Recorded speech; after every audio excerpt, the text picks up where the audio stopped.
Dr. Rovi Brannon has never been traditional. I was a non-traditional student. Out of high school, I started my own business. I played in a heavy metal rock band. And then decided to go back to school. And during that time, my son was born. I was working 40 to 50 to 60 hours a week and trying to balance a college career. And I made it all the way through my PhD program in that kind of modality. So I have an incredible passion for what it means to serve adult students and the challenges they face in going back to school and obtaining degrees from a top institution like the University of Washington. It's fitting then that Dr. Brannon has been named as Vice Provost of UW Educational Outreach, or UWEO, which increases access to education for almost 50,000 non-traditional students each year.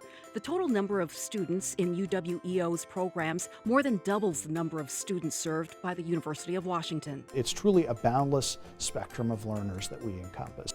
We're an important part of the university educational outreach because we focus on the students that aren't traditionally served in a campus environment. And it is that entire spectrum, that lifelong learning spectrum, that we focus on. Most of the lessons in this course focus on a single... UWEO is known for its UW professional and continuing education programs and other fee-based offerings. More than 160 certificate programs, 75 degrees, a growing variety of UW online programs, the Osher Lifelong Learning Institute, and much more. But the UWEO had to grow for a very long time to touch so many lives. So overall, 250 people in educational outreach.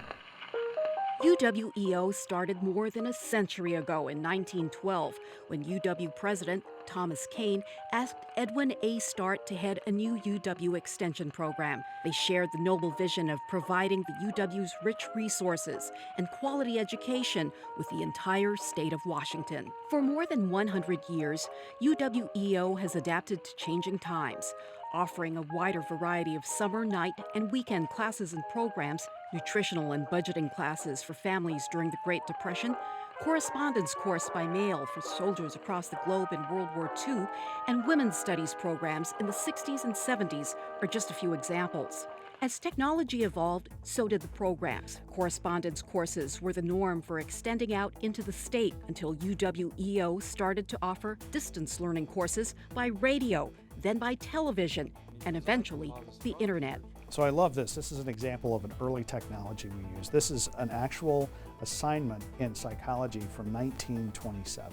As ever, UWEO has its eyes on the future of learning for Washington State and beyond. So I'm actually signing my first certificate as Vice Provost of Educational Outreach. Which is why Dr. Brannon is such an exciting choice to head the organization. We are 20 years or so into the internet as it relates to education, really. And so if you think about the printing press, we're not even into the 1500s in terms of what we could do with the internet. So think about where books are today, think about where we might be even in 20 years. I think we're in for quite a ride. As we're going to learn in this lesson, I would hope that in 10 years we're serving 500,000 students instead of 50,000. That's part of what I'm committed to, is growing the access to the resources of this university in exponential forms as we move forward. And the first part of that is making sure that the quality is the quality of the University of Washington.